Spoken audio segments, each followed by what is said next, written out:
igual al diagnóstico. El único criterio diagnóstico en la hipertensión arterial es la medición de la presión arterial. Y esta medición pues, nos permite diagnosticar y monitorear el tratamiento de la hipertensión arterial idiopática. Si ustedes recuerdan de fisiología, la hipertensión arterial es igual a gasto cardíaco por resistencia periférica. Esta va a ser la clave del desarrollo del tema de hipertensión. Vamos a ver que los fármacos actúan por lo general en estos ámbitos. El gasto cardíaco es igual al volumen latido por frecuencia cardíaca. Y el volumen latido es igual o depende de la precarga, poscarga y contractividad. Y la frecuencia cardíaca del sistema nervioso autónomo. Normalmente esta enfermedad está asociada a enfermedades crónicas caracterizadas por un estrés oxidativo que lleva a una inflamación generalizada del ámbito donde ellas se producen. La obesidad, la diabetes mellitus y la hipertensión, junto con la dislipidemia, que no es una enfermedad, pero es un factor de riesgo elevado cardiovascular, hacen el síndrome X. Así se lo conoce este síndrome de estas enfermedades crónico-metabólicas que producen un estrés oxidativo. El impacto de la hipertensión arterial en el cuerpo humano se produce en muchos órganos. El riñón, las arterias, el corazón, el sistema nervioso, como vamos a ver después.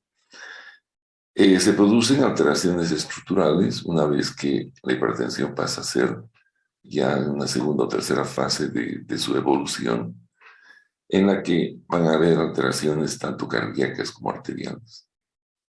Y estas son las que llevan pues, a una serie de situaciones funcionales en las que el paciente o hace muerte súbita o muere por insuficiencia cardíaca,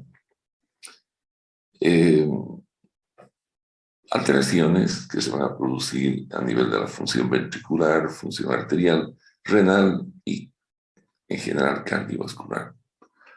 O sea, esta es una enfermedad que es la antesala para que otros problemas de salud puedan hacer estragos en un cuerpo humano. De ahí su importancia de tratarla porque es profilaxis para la insuficiencia cardíaca, la muerte súbita, la falla renal. En la actualidad, y cuando vean insuficiencia cardíaca, van a ver ustedes que una primera fase de profilaxis de la insuficiencia cardíaca es tratar la hipertensión arterial de manera adecuada. La mayor parte de los fármacos utilizados en este grupo o en el tratamiento de esta enfermedad, como les dije, tienen que ver con el gasto cardíaco y la resistencia vascular periférica, que es de donde viene este signo vital de presión arterial. Existen como 8 grupos terapéuticos. Los vamos a ir mencionando. ¿No? Y todos ellos están ligados o están unidos a diferentes componentes fisiológicos y fisiopatológicos que determinan la presión arterial elevada.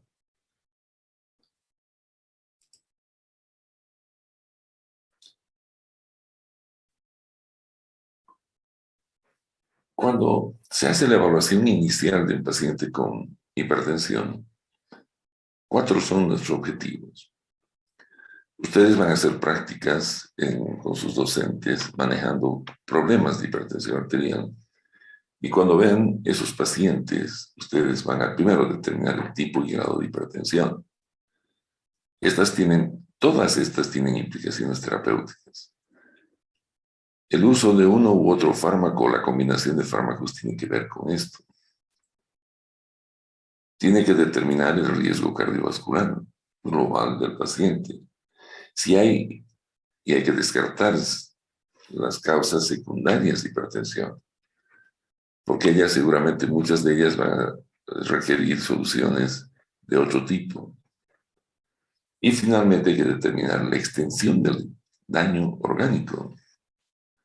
No se olviden que esta es una enfermedad silente y difícilmente vamos a nosotros eh, pensar que la hipertensión se ha producido las últimas 2 o 3 semanas de la vida del paciente. Son años que lleva la enfermedad y acuden por lo general cuando comienza a dar manifestaciones clínicas. En la primera consulta, pues ya han transcurrido, como les digo, años y probablemente exista daño de órganos blancos. De ahí que no solo es una receta la que se da en principio a los pacientes, sino una serie de estudios que tengan que ver con la función cardíaca. Se piden electros, placas de tórax, exámenes, perfiles renales, se hacen exámenes oftalmológicos para ver si hay una retinopatía hipertensiva o no, y el cerebro, funciones cerebrales que se pueden afectar con una hipertensión arterial sostenida y de manera silente. Las lesiones normalmente están, por lo general, muy notorias a nivel corazón.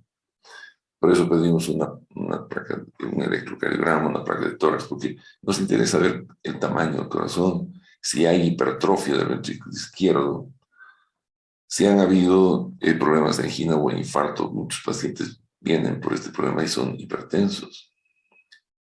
La revascularización coronaria, la insuficiencia cardíaca, es la antesala, ¿no? La lesión que produce la hipertensión va a llevar a insuficiencia cardíaca. A nivel del cerebro, los accidentes cerebrovasculares o las isquemias transitorias, la enfermedad renal crónica y enfermedades arteriales y la retinopatía. Estos pacientes sin tratamiento pueden terminar ciegos. En habilidades, me imagino que ustedes han aprendido ya a tomar la presión arterial, ¿verdad? Usamos el método auscultatorio y el paciente debe estar sentado al menos durante 5 minutos previa a la toma de la presión arterial y debe estar tranquilo. La posición ideal es con los 2 pies en el piso, el manguito, y la medición debe hacerse más o menos a nivel cardíaco, ¿no? Y el mango hay que usar, hay tensiómetros de diferente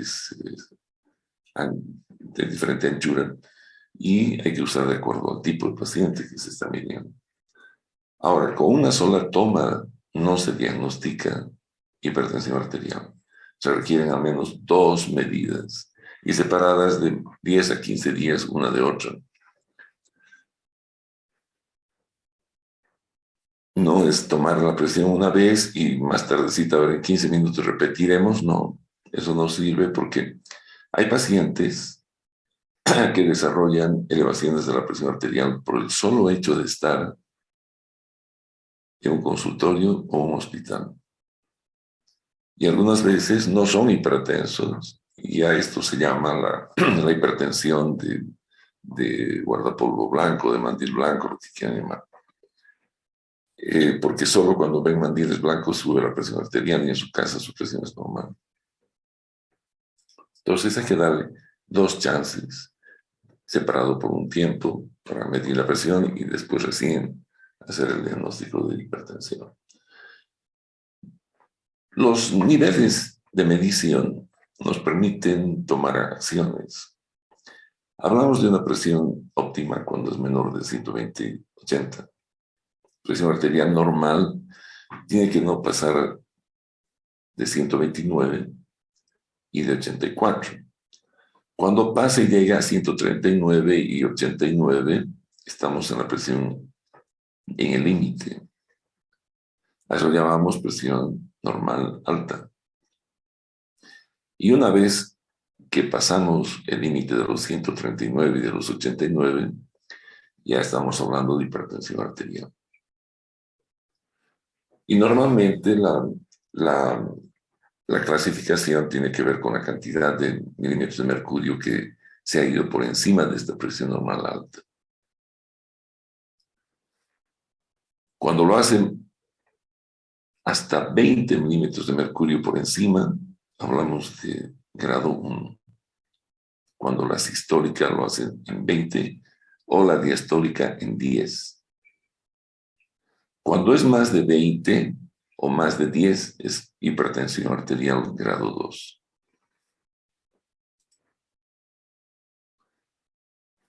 En esos pacientes hipertensos, el objetivo terapéutico, por lo general, el número que hay que registrar en el cerebro es que la presión arterial debe estar menos de 140/90. Con esto decimos que el tratamiento va a hacer su efecto, es decir, va a cumplir el propósito del tratamiento. Sin embargo, estas tienen sus variaciones. El objetivo cuando se le habla al paciente, los orientados al paciente, o llamados también objetivos terminales, tienen que ver con que nosotros expliquemos al paciente que, bueno, vamos a prolongarle la vida, vamos a evitar que tenga otras enfermedades cardíacas o renales, ¿verdad? Y que su calidad de vida pues la vamos a tratar de mantener. Y los técnicos, lo que a nosotros nos interesa es mantener las cifras de presión arterial en ciertos niveles. Esto puede ser compartido con el paciente, y es más, debe ser compartido. La mayor parte de los pacientes aprenden a tomarse la presión arterial o lo hacen con equipos electrónicos que ahora hay. Y él debe saber en cuánto deben estar sus niveles de presión arterial si queremos lograr estos objetivos terminales. Si ustedes observan, este 140/90 es para todos los pacientes hipertensos no complicados con menos de 60 años. Y los que tienen más de 60 años se sube un 10 milímetros de mercurio a la sistólica. O sea que un individuo de más de 60 años hipertenso, nuestro objetivo es bajar la presión a menos de 150/90. Si el paciente tiene diabetes, insuficiencia renal o cardíaca, a menos de 130/80. Y los pacientes que tienen insuficiencia renal severa, con una proteinuria de más de 1 gramo, hay que bajar a 125/75, menos de esto. Y los que solo tienen hipertensión sistólica, a menos de 140 milímetros de mercurio. O sea que hay ciertas variaciones en este objetivo general de los pacientes que no tienen todavía complicados los órganos blancos y que tienen menos de 60 años. Las guías terapéuticas que han estado lanzándose a nivel mundial por la reunión de expertos en hipertensión arterial, que generalmente son cardiólogos o médicos internistas, se llaman el JNC y ha ido desde el 1 y actualmente estamos con el 8. Hay esbozos de un 9 y nuevas recomendaciones para el manejo de hipertensión que no son muy remarcables tampoco. Se llaman JNC porque son el Joint National Committee. Es el comité nacional que se junta y en sus versiones 7, 8, etcétera, y sacan guías terapéuticas. Entre la 7 y la 8, que la 8 es la que estamos manejando, lo que ha pasado es que han habido estos cambios que les decía. A la gente más de 60 años, el valor ya no es 140 de las históricas, sino 150. Y de los pacientes que tienen insuficiencia cardíaca, diabetes o ambas, que antes había que bajar a menos de 130/80, pues ahora se ha visto que bajando su presión arterial a menos de 140/90, estamos cubriéndolo de que se complique con esas otras patologías que complican a la hipertensión.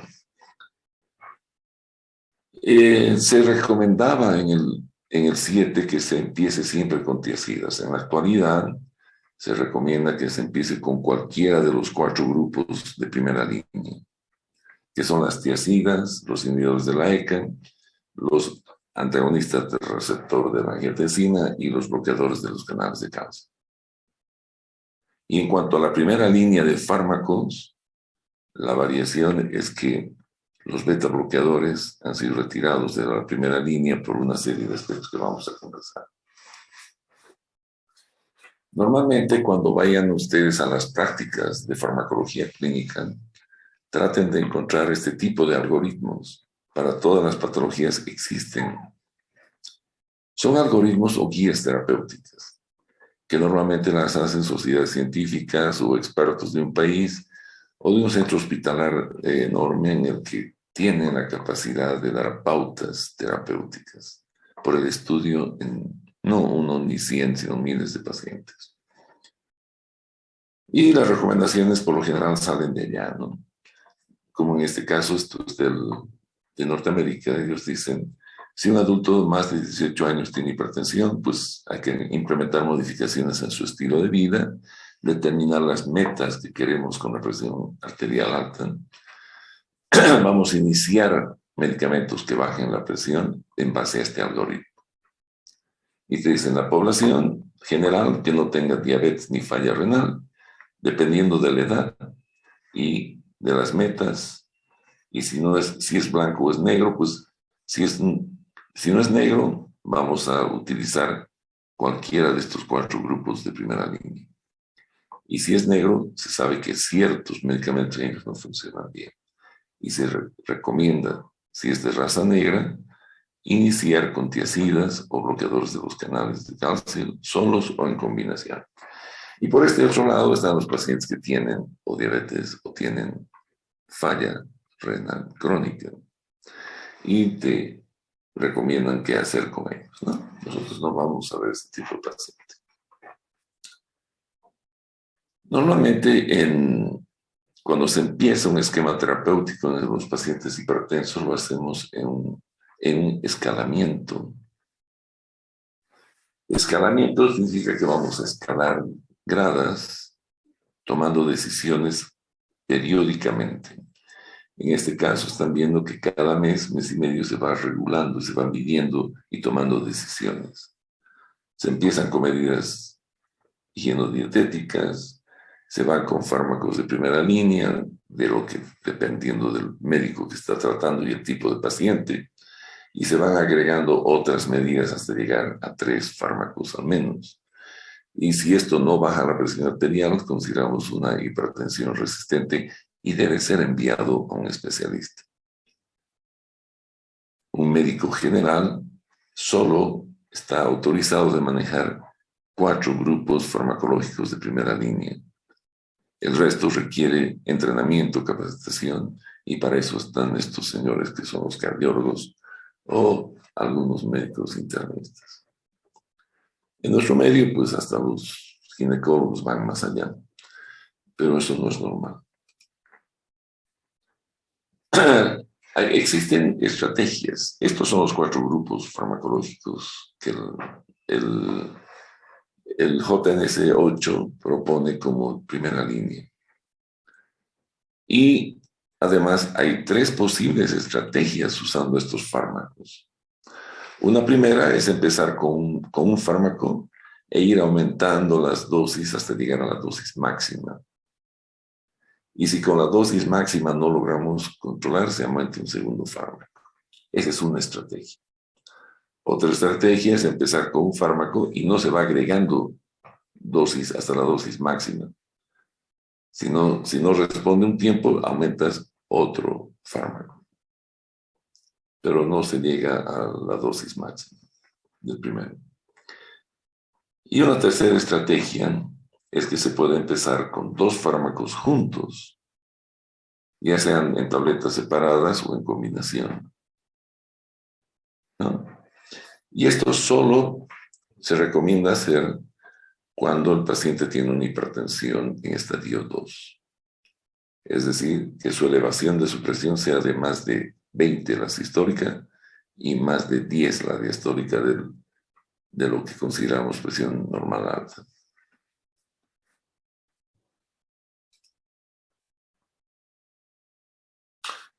¿Por qué hacemos tratamiento de hipertensión arterial? ¿Por qué es necesario? Ya con los slides que les he mostrado donde está el impacto de esta enfermedad con los años, pues es obvio que tenemos que ver una forma de disminuir todas las complicaciones que esta enfermedad produce. por cada 20 milímetros de mercurio que sube la sistólica o 10 de la diastólica, se aumenta al doble el riesgo de sufrir daño de órganos como vasos sanguíneos, riñón, corazón, etc. Por eso es que el objetivo es mantener siempre la presión por debajo de 140-90 y de 150-90 si es que el paciente es de más de 60 años. Un buen tratamiento antihipertensivo, vean hasta qué cifras reduce los riesgos más altos. Un 40% de accidente cerebrovascular, hasta un 25% de un infarto, más del 50% de que el paciente vaya a una insuficiencia cardíaca.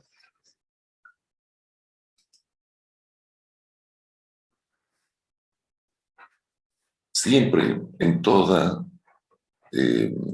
planteamiento terapéutico, tenemos que considerar las medidas no farmacológicas, estas medidas higienodietéticas, que tienen que ver con dietas, con ejercicios, formas de vida, otros consumo de sustancias, etc.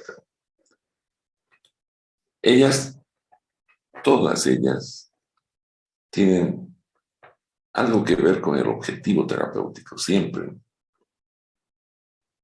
Si ustedes ven acá, les he puesto cosas que están demostradas. El reducir 10 kilos de peso, por cada 10 kilos de peso, la presión arterial va a bajar entre 5 y 20 milímetros de mercurio. Esto es la presión sistólica. Si el paciente va a una dieta y cumple la dieta DASH, esa dieta mediterránea en base a verduras, frutas, carnes sin grasa, ¿no?, puede bajar hasta un máximo de 14 milímetros de mercurio solo haciendo esto. La reducción de sodio puede bajar de 2 a 8 milímetros de mercurio a menos de 6 gramos por día. ¿No? Esta es la sal. La actividad física, el hecho de no estar sedentario y utilizar o hacer ejercicios donde se movilizan grandes grupos de masa muscular, puede bajar de 4 a 9 milímetros de mercurio. Y el consumo moderado de alcohol puede bajar de 2 a 4 milímetros de mercurio, pero no como este señor que está acá, ¿no es cierto? Voy a tomar una sola copa de vino al día y le ponen pues donde entran 3 botellas. Las estrategias farmacológicas para ayudar a este tipo de pacientes tienen que ver con fármacos que reducen la resistencia vascular periférica, tiene que ver con disminución del gasto cardíaco, del volumen o la volemia, y la presión arterial va a disminuir, ¿verdad? En algunos casos, cuando bajamos mucho la resistencia vascular periférica, puede haber taquicardia reflejada. Vamos a ver esto, van a ver que todo el enfoque terapéutico está orientado hacia esto. Sin embargo, hay que mencionar que no solo es el tema farmacológico, hay necesidad de educar al paciente, hacer terapia psicológica en muchos de ellos, y hay medicina de rehabilitación y unas terapias intervencionistas con estimulación periférica de nervios y demás, que en algunos casos apoyan a la elección de fármacos en los pacientes con hipertensión. Depende básicamente de la historia del paciente y de las enfermedades que el paciente tiene concomitantemente. Se ha visto que los pacientes diabéticos tienen hasta un 15% algunas patologías que ya al momento de diagnosticar la hipertensión podemos saber que la tiene. Angina de pecho, diabetes, hiperlipidemia, insuficiencia cardíaca, que haya tenido infarto de miocardio, insuficiencia renal y asma. Todas estas enfermedades concomitantes van a determinar nuestras opciones terapéuticas. Vean ustedes, esas mismas puestas de esta forma están acá. Y vamos a ver los medicamentos que básicamente usamos para tratar la hipertensión.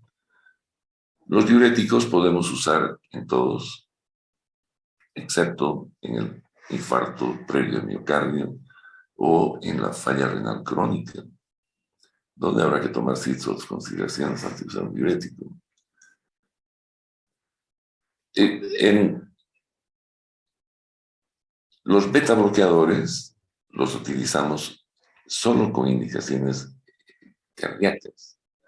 Cuando el paciente tiene enfermedad coronaria, cuando el paciente tiene insuficiencia cardíaca o un infarto previo de miocardio, como hemos visto, los beta bloqueadores tienen un rol. No son de primera línea, pero son indicaciones obligatorias cuando el paciente tiene alguno de estos problemas. Los fármacos que usamos en todo paciente hipertenso, tenga o no estas enfermedades concomitantes, son los inhibidores de la ECA. Los antagonistas del receptor de la angiotensina, los ARAs o BRAs, como quieran llamarlos, estos solo se indican de preferencia en los pacientes diabéticos, en los pacientes con insuficiencia cardíaca y los que tienen falla renal. Y por lo general, siempre y cuando el paciente no tolere los IECAs. Y los fármacos que tienen que ver con el calcio, por ejemplo, los bloqueadores de canales de calcio con la enfermedad coronaria, como hemos visto, también se puede usar en pacientes diabéticos. Los antagonistas de la aldosterona con la insuficiencia cardíaca y el infarto agudo del miocardio. Entonces, estas se las llaman indicaciones obligatorias. Estamos obligados a conocer qué patologías acompañan a la hipertensión arterial para elegir de manera adecuada los posibles fármacos que vamos a usar. Si tengo un paciente con hipertensión y es diabético, pues aquí tengo la línea de medicamentos que podría utilizar secuencialmente en un escalamiento, como he mencionado.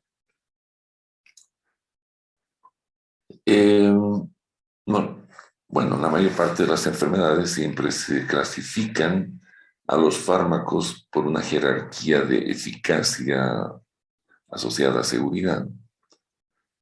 En los criterios de la OMS, en los que hablamos de eficacia, seguridad, conveniencia y costo, los dos primeros son los criterios primarios, que son los que determinan qué fármacos vamos a usarlos en una primera línea.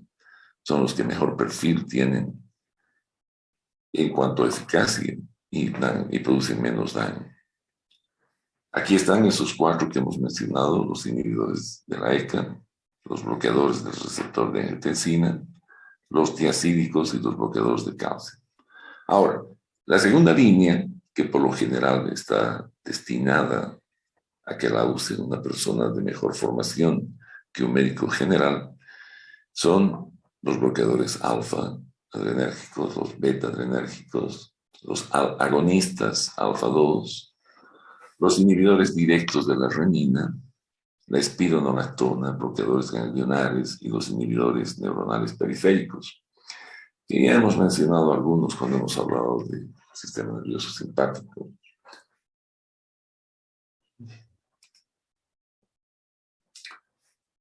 Este slide lo pongo para que ustedes vean cómo el nuevo JNS8 habla de los beta bloqueadores que ya no son más agentes de primera línea y que solo están reservados en casos de insuficiencia cardíaca y post-infarto agudo del miocardio, porque causan fatiga, disminución de la frecuencia cardíaca, tienen efectos adversos además sobre el manejo de la glucosa, ¿verdad? Pueden enmascarar una hipoglicemia, etc. Y se los asigna solo cuando existen algunas condiciones cardiovasculares, como son la falla cardíaca, el infarto y la enfermedad arterial coronaria. Luego no van a encontrar ustedes a los bloqueadores de beta bloqueadores en ninguna otra indicación. El paciente hipertenso, cuando acude a la consulta y nosotros determinamos en 2 tomas que hay una presión arterial elevada, la confirmamos. Tenemos que primero descartar que no sea una hipertensión secundaria. Si es secundaria, hay que remitir al especialista. Si es una hipertensión esencial o idiopática o primaria, como se llama. Idiopático es un término que usamos por lo general para ocultar nuestra ignorancia los médicos. No sabemos por qué. ¿Por qué se produce? No sabemos. Por eso llamamos idiopática, esencial, etc. Hay que evaluar el estado hemodinámico del paciente para ver cuánto de hipertensión tiene para clasificarlo y el riesgo vascular. Y vamos a individualizar el tratamiento siempre de acuerdo a estas 2 condiciones. Y obviamente no es dar tratamiento y mandarlo a la casa, tenemos que supervisar la respuesta al tratamiento. Y las consultas deben ir espaciándose siempre y cuando estés yendo en buen camino para lograr el objetivo terapéutico. Normalmente cuando estamos frente a pacientes hipertensos, el primer criterio que te va a permitir elegir fármacos es la edad del paciente. La gente joven, pensamos que su hipertensión por lo general es una activación espontánea del sistema renina, angiotensina, aldosterona. Ellos tienen hiperreninemia. Es una hipertensión con elevación de la renina en el plasma. Mientras que la gente vieja son hipertensos hiporreninémicos. La causa no es una activación espontánea del sistema de renina, sino es una arteriosclerosis de los vasos sanguíneos. El sistema de renina, angiotensina, aldosterona más bien está disminuido en su actividad y hay disminución de la renina. Y los fármacos, excepto los beta bloqueadores en este caso, que no son de primera línea, es una indicación en gente joven en los que hay hiperreninemia y no responden bien al tratamiento inicial, que el fármaco de elección son los IECAS o los GRAM. Se puede pensar en los beta bloqueadores porque no se olviden que el receptor beta tiene que ver con la producción de renina a nivel renal, ¿no? Entonces son hiperreninémicos y los beta bloqueadores se vuelven un fármaco importante en esta gente. Aunque no son de primera línea, pero siempre y cuando no funcione el resto. En la gente mayor se prefiere iniciar siempre con bloqueadores de canales de calcio o tiacídicos, pues estos que hemos hablado, que tienen una capacidad de producir vasodilatación por un efecto sobre los canales de potasio. Entonces, la hipertensión arterial estadio 1 o 2 en mayores de 55 años. El tratamiento en menores de 55 años, ¿no? El tratamiento siempre va a ser con IECAS o los ARAS o BRA que llamamos. En la gente mayor vamos a utilizar los bloqueadores de los canales de calcio. Y si no hay respuesta, en ambos casos podemos usar 2 medicamentos. Ya sea con la estrategia A, B o C que hemos mencionado. Y si no responde, podemos llegar hasta 3 fármacos. Y si no responde, pues es una hipertensión resistente y debe enviarse a un especialista. Este tratamiento puede iniciarlo cualquier médico general, especializado en cualquier rama. La hipertensión es una epidemia y no existe la cantidad de cardiólogos y internistas suficientes para tratar a toda esta gente. De ahí que se ha bajado a un nivel de atención primaria y un médico general debe saber manejar una hipertensión arterial. Bien, ahora yo voy a usar este esquema para ir desarrollando los diferentes fármacos que actúan en estos pacientes hipertensos. Nuestra fórmula, siempre hipertensión arterial igual a gasto cardíaco por resistencia vascular periférica. y vamos a tratar de ver primero a esos vasodilatadores que tienen la capacidad de inhibir el efecto de la angiotensina 2. Y luego vamos a ver los fármacos que actúan a nivel cardíaco, renal, arterial y cerebral para bajar la presión arterial. Entonces empezamos con los inhibidores de la ECA. Todos ellos, para que ustedes siempre se acuerden, terminan con PRIL. Los que están con puntito azul son los que tenemos en la farmacopea nacional. De los que más se utilizan, el enalapril y el lisinopril. El captopril es el primero de esta familia que aparece por los años 80. Ahora es el viejito del grupo y cada vez está siendo más relegado y menos usado. Normalmente, cuando tenemos pacientes hipertensos es porque hay un incremento, bueno, en ellos hay siempre un incremento de la actividad del sistema nervioso simpático, que a través de los receptores beta, pues no se olviden, siempre producen liberación de renina, angiotensina 2, aldosterona y mayor volumen. Y esto influye en la presión arterial, ¿verdad? Y esta actividad también lleva a una actividad alfa, aumento de la resistencia vascular periférica y mayor presión arterial. Lo que normalmente pasa en nuestro organismo es que el angiotensinógeno que se forma a nivel hepático es metabolizado por la renina y con la formación de la angiotensina 1, que a través de la ECA o una quimasa que también actúa sobre ella, producen un producto llamado angiotensina 2. Esta sustancia va a trabajar sobre las glándulas suprarrenales, el riñón, el intestino, sistema nervioso central, periférico, músculo isovascular y corazón. Y una vez que actúa, lo que pretende es siempre mantener un volumen, aumentar la resistencia vascular periférica a través de varios procesos, ¿no? Varios mecanismos.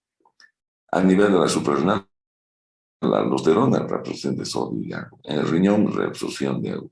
¿Para qué? Para mantener el volumen intracelular. Al sistema del intestino, más sed, ingesta de agua y sodio. Hemos hablado de la vasopresina la anterior semana. ¿Esta qué va a hacer? Va a aumentar el volumen y va a aumentar la resistencia vascular periférica, ¿verdad? La descarga simpática, vasoconstricción, aumento de la resistencia. O sea, todo esto está orientado a subir la presión arterial, a aumentar la perfusión. Hay algo importante acá que es recordar que la ECA tiene que ver con el metabolismo de la bradiquinina, que tiene un efecto natriurético, libera óxido nítrico, produce vasodilatación, y la ECA inactiva la bradiquinina. Cuando bloqueamos la ECA, vamos a tener mayor cantidad de bradiquinina, que también se piensa que es uno de los aspectos terapéuticos beneficiosos de este grupo de fármacos. Entonces, a nivel de hígado se forma el angiotensinógeno. Hay 4 receptores identificados, el AT1, AT2, 3 y 4. La ECA tiene que ver con la conversión de AT1 con AT2. Una aminopeptidasa es la que convierte la angiotensina 2 a 3 y de 3 a 4.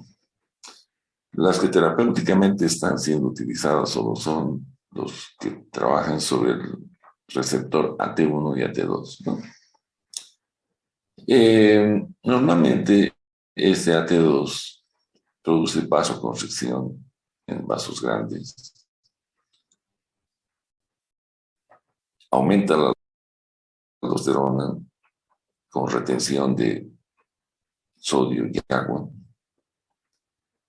aumenta la pérdida de potasio, y a nivel del glomérulo, en el receptor AT2 contrae las arterias afferentes y las prostaglandinas las dilata, las aferentes.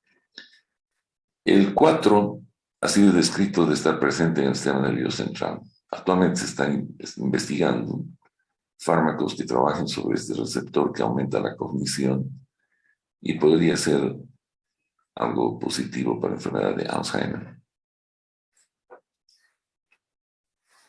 Los inhibidores de este sistema podemos clasificarlos en tres grandes grupos.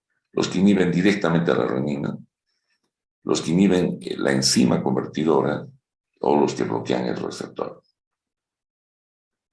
Sus efectos, los efectos de estos fármacos va a ser bloquean la quinasa esta y vamos a tener mayor bradiquinina, sustancia periprostaglandinas. Estas van a producir vasodilatación acompañado de la ausencia del efecto de la angiotensina 2, pero también pueden ser causa de efectos adversos. Se ha asociado los efectos adversos de los IECAS, como son el angioedema, la tos seca, a la bradiquinina, a la sustancia PEG, a las prostaglandinas. Los vasos sanguíneos van a producir vasodilatación, disminución de la presión arterial. En algunos casos, esta vasodilatación tiene como efecto adverso la hipotensión postural. Todos los fármacos vasodilatadores deben entrar en un esquema incremental de dosis. Se debe empezar con dosis mínimas para luego ir subiéndolas en un periodo de 3 a 4 días, de acuerdo a la tolerancia, hasta llegar a la dosis de mantenimiento. Y así nos evitamos los problemas o accidentes que el paciente pueda tener. Disminuyen también la aldosterona, hay pérdida de agua y sodio, disminuye la presión arterial y estos dos efectos pues los hacen de primera línea en la hipertensión arterial. Por otro lado, pues los efectos adversos que se producen pues, son por la retención de potasio y hiperpotasemia. Se recomienda nunca utilizar inhibidores de la ECA con antagonistas del receptor de la angiotensina 2, porque la hiperpotasemia puede ser muy marcada. En los glomérulos hay una dilatación de las arteriolas eferentes, disminuye la filtración glomerular. Por eso es que está contraindicado cuando el paciente tiene fallas renales, tenemos de la arteria renal bilateral. En los glomérulos también disminuyen la proteinuria. Y este es un efecto positivo que lo utilizamos en pacientes que tienen diabetes mellitus, enfermedad renal crónica, síndrome nefrótico con pérdida de proteína, ¿no? En todos estos, la falla renal se acompaña siempre de proteinuria. Se dicen que estos fármacos se usan de preferencia en pacientes hipertensos con proteinuria. Pues en pacientes hipertensos con diabetes mellitus, ideal los inhibidores de la ECA. En este esquema, que es el sistema desde los riñones, la formación de renina, angiotensina 1, angiotensina 2, ¿verdad? Estamos, los que están en color oscuro, estas ventanitas, nos está hablando de los fármacos que intervienen en el sistema renina, angiotensina, aldosterona. El alisquiren, que es un fármaco que bloquea la formación de angiotensinógeno a angiotensina 1. ¿Verdad? Los inhibidores de la ECA bloquean la producción de la angiotensina 2. Los inhibidores del receptor de la angiotensina no va a permitir que esta angiotensina se estimule la producción de aldosterona ni que produzca vasoconstricción. Y la ECA no solo bloquea la enzima convertidora, sino que también a la bradiquinina y vasodilatación. Esta es una forma lineal de ver lo mismo, desde la conformación del angiotensinógeno hasta los efectos. Podemos bloquear en varios niveles, inhibidores de la renina, inhibidores de la ECA, los BRA, y en algunos casos los antagonistas de la aldosterona que hemos visto cuando hemos hablado de diuréticos. ¿Qué es lo que logramos con cualquiera de estos fármacos? Pues disminuir el flujo simpático, producir vasodilatación, disminución de la producción de aldosterona, mayor bradiquinina para aumentar la vasodilatación, disminuir la retención de sodio y agua y la resistencia vascular periférica, básicamente. Se habla de que el enalapril es un protector cardíaco y renal. ¿Por qué? Porque el uso de enalapril en ciertos pacientes que tienen proteinuria y más prolonga la vida, viven más. Los receptores a los que la angiotensina 2 normalmente está ligada es al receptor AT1, que ha sido muy bien clonado, es un metabotrófico y explica la mayor parte de los efectos farmacológicos de la angiotensina 2. El receptor AT2, que también ha sido clonado, está en tejidos fetales, tiene que ver con el desarrollo fetal, tiene un efecto antiproliferativo que también a veces es explotado en algunas patologías y parece ser que regulara a la enzima convertidora de angiotensina. El 4 todavía no tenemos aplicaciones, sabemos que está en el sistema nervioso. Entonces, esos efectos que la angiotensina 2 tiene en su receptor AT1 es vasoconstricción. Por eso es que el bloquearlo nos va a mejorar la hipertensión arterial. Está responsabilizada también o involucrada con hipertrofia de los miocitos. La hipertrofia del ventrículo izquierdo se debería a una actividad de esta sustancia. Tiene un efecto antinatriurético, por eso que el paciente cardíaco retiene líquidos cuando hay exceso de angiotensina 2. El receptor AT2 de la angiotensina 2 tiene efectos antiproliferativos, produce apoptosis, vasodilatador, cardioprotector, y ahí andamos con una serie de preguntas aún porque está en investigación. Lo que sí sabemos que está en tejido fetal terminal. Entonces, en resumen, ¿qué hacen estos fármacos? Nos inhiben a la enzima, angiotensina, de la ECA. Incrementan la cantidad de bradiquinina, aumentan la síntesis de prostaglandinas, disminuyen la liberación de la aldosterona y disminuyen el remodelamiento cardíaco. Esto van a estudiar mejor cuando hablen de insuficiencia cardíaca. Es una alteración en la matriz celular en la que comienzan a proliferar sustancias como el colágeno que quitan elasticidad, disminuyen las poblaciones de receptores, etc. Y el corazón se vuelve más rígido, menos funcional y va pues a un problema serio. Los fármacos de este grupo, la mayor parte de ellos son administrados por vía oral. Especialmente los que nos interesan, lisinopril, enalapril, son de bueno, y para cuando nos interesa administrar por vía parenteral, lo único que tenemos es el enalaprilato, que se da por vía intravenosa porque no se absorbe por vía oral. Entonces es una buena cosa tener ese fármaco por vía intravenosa. La farmacocinética de casi todos estos son profármacos. Solo el captopril y el lisinopril son fármacos que desde que se los deglute son activos. No necesitan pasar por un metabolismo para activarse. El resto todos necesitan ir a un metabolismo. Y se eliminan de manera unifásica, bifásica o trifásica. Significa cuántos mecanismos hay para que estos desaparezcan en su concentración plasmática. Por ejemplo, unifásica es el captopril, que es el de acción más corta, y solo lo hace por depuración. Mientras que hay otros fármacos, la mayor parte de ellos, que van por dos. Por una depuración en el plasma, más una actividad de la ECA que los inactiva. Y la trifásica es una depuración de las tres cosas, tiene las tres: depuración, afinidad de la ECA y un alto volumen de distribución. Se mete en la grasa, en los tejidos, tiene alta liposolubilidad. Allá está el ramipril, por ejemplo, que es el de acción más prolongada porque hay una redistribución del fármaco después de donde ha logrado entrar, vuelve al plasma y su acción es mayor.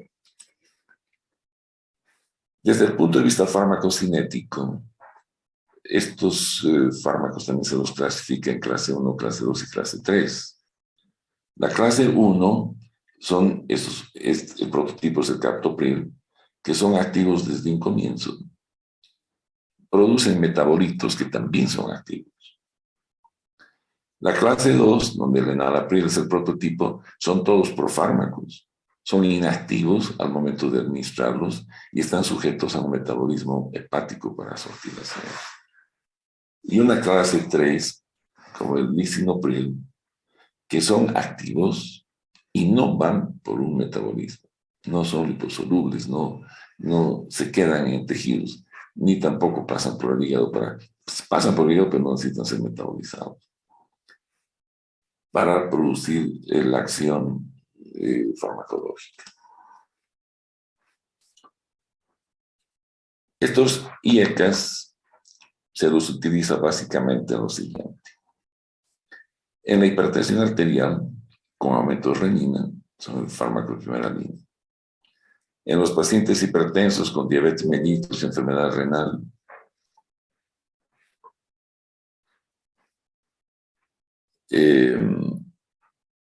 enfermedad renal crónica, síndrome nefrótico, escleroderma, también son fármacos de elección. El captopril oral en las urgencias hipertensivas funciona bien.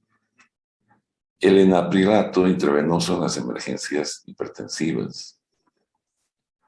Los pacientes que tienen historia de infarto o insuficiencia cardíaca, la meta con estos fármacos es que van a disminuir la mortalidad.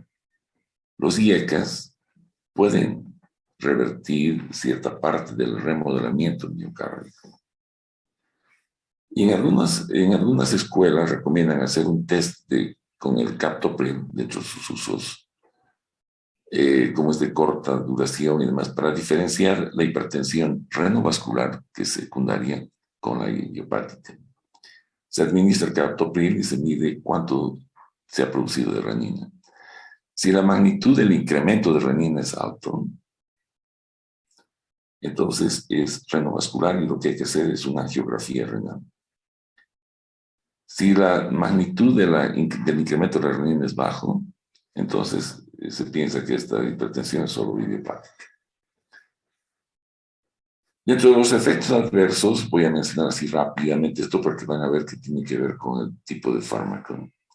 La mayor parte de las veces están relacionados a angioedema, tos seca, alteraciones del gusto, erupciones y prurito en la piel, ¿no? Que generalmente estas cosas se producen más con el captopril.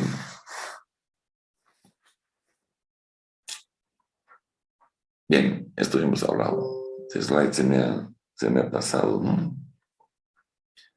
Aquí estamos con insuficiencia cardíaca, bueno, las indicaciones, insuficiencia cardíaca, hipertensión arterial, esto es lo que me interesa, hemos hablado ya de los infartos, la nefropatía y la protección cardiovascular, que es una manera más global. Esto es lo que quería, ese slide se me ha descompaginado ahí. Bueno,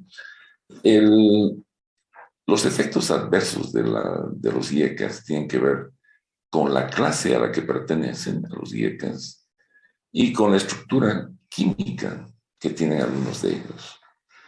Relacionado a la estructura química, por ejemplo, está el captopril, que este fármaco, que es el primero, tiene un grupo sulfidrilo al que se lo relaciona con las erupciones que presenta el paciente, la neutropenia y la disgeusia que pueden presentar cuando se usa por tiempos prolongados.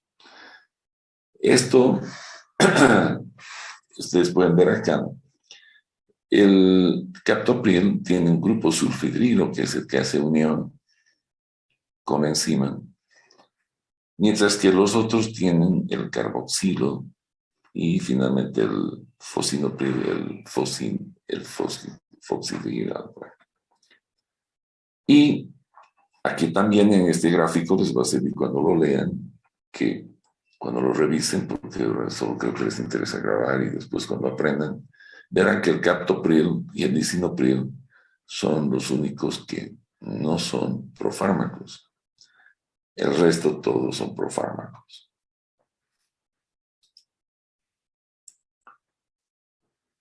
Mientras que los otros tipos de efectos adversos, los que son específicos del grupo, ¿qué significa esto? Que están asociados a los IECAS. Son la fetopatía en el segundo y tercer trimestre, produce anomalías fetales, hipotensión arterial, generalmente en las primeras dosis, la hiperpotasemia que ya he mencionado, la tos, que es mayor en mujeres de 1 a 10 en relación con los hombres, y generalmente son asiáticas, la insuficiencia renal y el angioedema, que es más en negros que en blancos, como van a ver en este slide. Este es el angioedema, vean, es el labio superior de esta persona. Este es un angioedema, es una inflamación de la dermis y el tejido subcutáneo. Esa tos no productiva que se produce en las mujeres, por lo general está asociada a un ardor en la garganta hasta un 35%. Estos fármacos pueden bajar la presión arterial en personas normotensas que tomen IECAS por otra causa. La hipotensión o este síncope en la primera dosis es algo prevenible, por eso les digo que hay que utilizar estos fármacos de una manera incremental. La hiperpotasemia puede producir una serie de problemas, ¿verdad? Y asociarse a insuficiencia renal, diabetes, diuréticos ahorradores de potasio, suplementación de potasio. Entonces hay que tener cuidado con la hiperpotasemia. Por lo general se hace suplementación, se usan otro tipo de diuréticos ahorradores.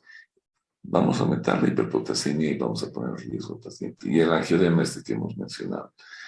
Estos son efectos de la mayor parte del grupo. Uno de los problemas que también está asociado como efecto específico de clase la insuficiencia renal inducida por IECAS.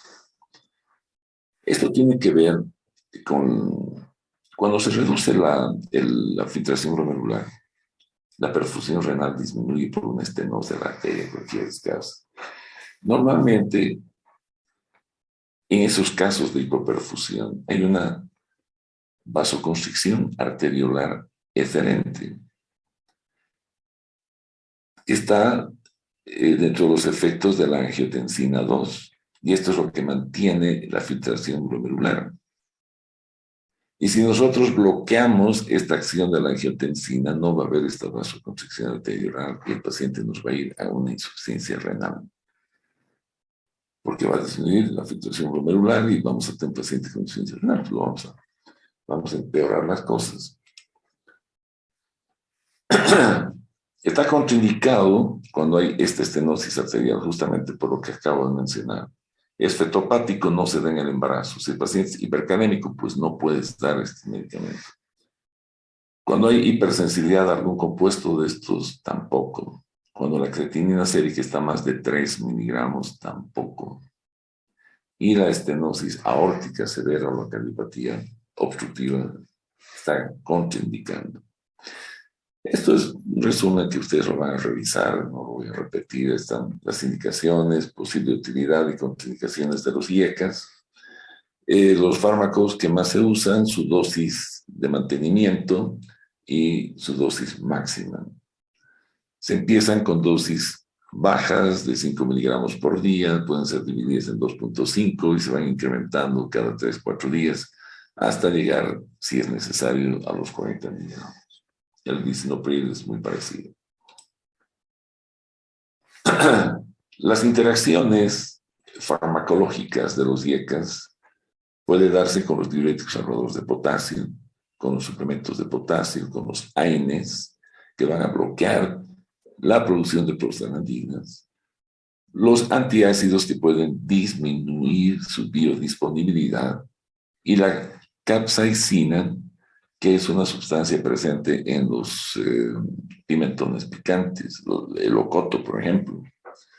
tiene capsaicina y un paciente que toma IECAS, es muy probable que desarrolle con mucho más eh, probabilidad que uno que no come picantes. La tos, ¿no? La tos está asociada a... Bien, el segundo grupo de fármacos son los antagonistas del receptor de la angiotensina, que tiene que ver obviamente con la resistencia vascular periférica. Acá el nombre de todos ellos termina en sartán. Son el segundo grupo inhibidor del sistema renina-angiotensina-aldosterona. Todos son sartán y los que están con un puntito pues son los que hay en nuestro medio. Y de los más usados, diría yo, es el losartán, que podríamos hablar como prototipo de este grupo. Estos fármacos actúan en el receptor de la angiotensina, el AT1. Aumentan la actividad del AT2, obviamente, porque si no actúan en el AT1, están bloqueando este receptor, la angiotensina va a ir a actuar en el AT2. Y esto se va a asociar obviamente con la producción de radiquinina, un efecto vasodilatador y cardioprotector. Los efectos adversos son igual que los placebos. ¿Qué significa esto? Que un placebo tiene los mismos efectos adversos que los bloqueadores del, del receptor de angiotensina. No tienen. Rara vez angioedema. El efecto es disminuir la presión arterial. No están asociados con la tos, rara vez. Tienen muy buena tolerancia y tienen un efecto sobre la hipertrofia del ventrículo izquierdo.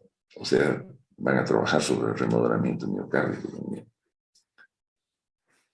El losartán es un antagonista no específico. Bloquea tanto el AT1 y el AT2.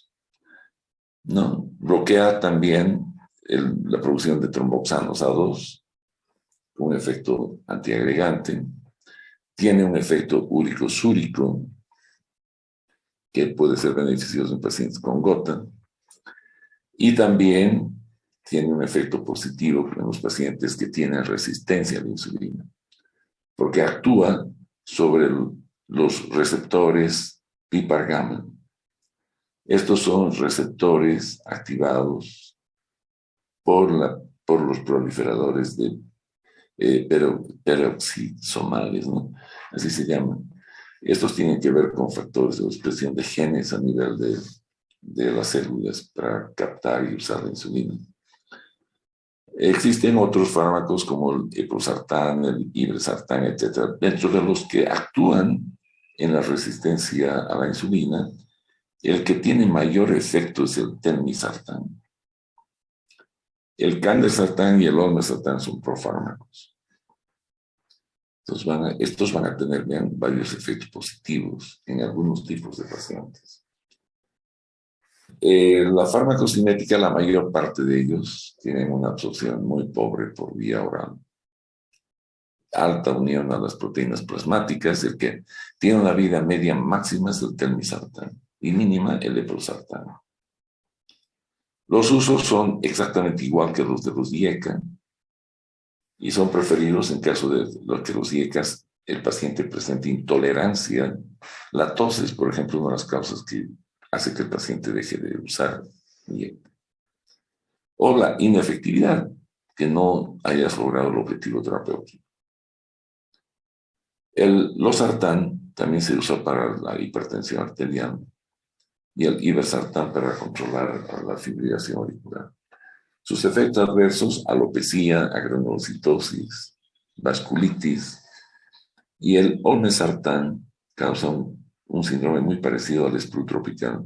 Es un problema de pérdida de peso y dolor abdominal, que se lo conoce como sprue tropical. Ahora, los ARAs, estos antagonistas del receptor, tendrán mejor efecto que los IECAs que bloquean esta enzima. Pues el único conflicto aquí es la bradiquinina. La diferencia entre ellos es la bradiquinina. Hay autores y estudios que muestran que la bradiquinina es buena y otros que también es mala. La bradiquinina es buena porque reduce la presión arterial. Ayuda a reducir la presión arterial, tiene efectos antiisquémicos. Aumenta el activador de plasminógeno tisular, por ejemplo. La bradiquinina puede contribuir a efectos favorables en el tratamiento de hipertensión, insuficiencia cardíaca y nefropatía. Pero otros autores piensan que la bradiquinina también tiene problemas con el uso de los IECAS. Lo asocian a la bradiquinina, a la angioedema, a la tos y a la insuficiencia renal que pueden ocasionar. Hay estudios que están en marcha y están comparando estos dos grupos de fármacos, los IECAS versus ARAS, y cuán buena o mala es la bradiquinina. Por ahora estamos con ese conocimiento. La diferencia es, en ambos la renina sube, la angiotensina 1 también, y la aldosterona disminuye en ambos. Las diferencias están pues en la angiotensina 2 y en la bradiquinina. Veamos qué es lo que nos dice la literatura en el futuro. Las recomendaciones generales. Si el paciente tiene hipovolemia, hay que reducir la dosis de estos fármacos. Hay que tener cuidado con la hiperpotasemia, las complicaciones renales, no hay que administrar en mujeres embarazadas, hay que cuidar o no dar estos medicamentos en estenosis bilateral, es el mismo problema. Cuidado con la insuficiencia renal y hepática, y hay que pensar siempre que el efecto antihipertensivo se va a lograr más o menos en una semana, y se puede incluso esperar hasta 6 semanas para que esto suceda. De que el control de sus pacientes y el ajuste de dosis o aumento de fármacos se hace generalmente en 6 semanas.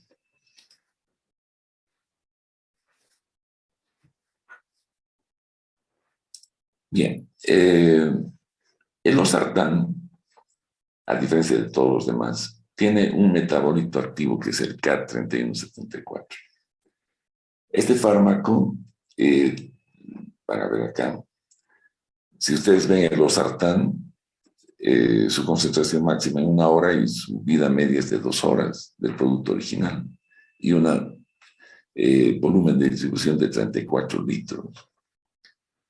Pero su metabolito, este K3174, su concentración máxima se produce hasta las 4 horas y dura 9 horas su efecto.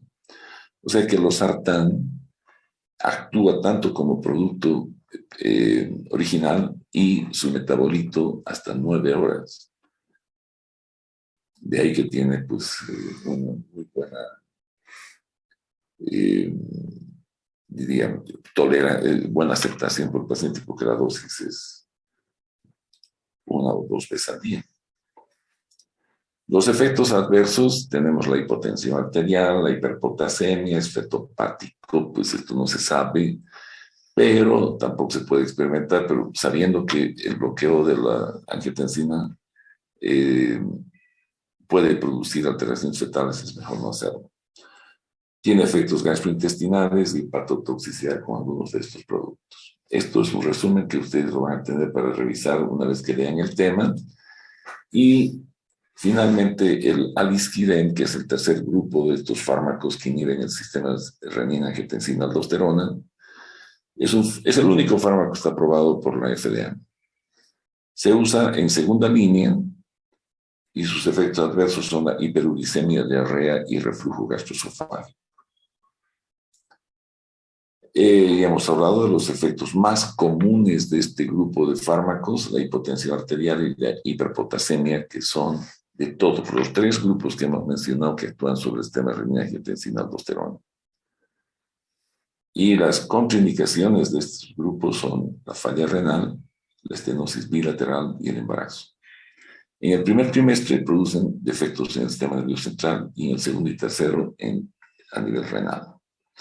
Y nos vemos la próxima clase, que es mañana a las 7:30, para continuar con algunos grupos farmacológicos menos importantes. ¿Ya? Gracias, doctor. Hasta luego, doctor. Hasta Gracias, doctor. mañana. Gracias, doctor. Hasta luego. Hasta mañana.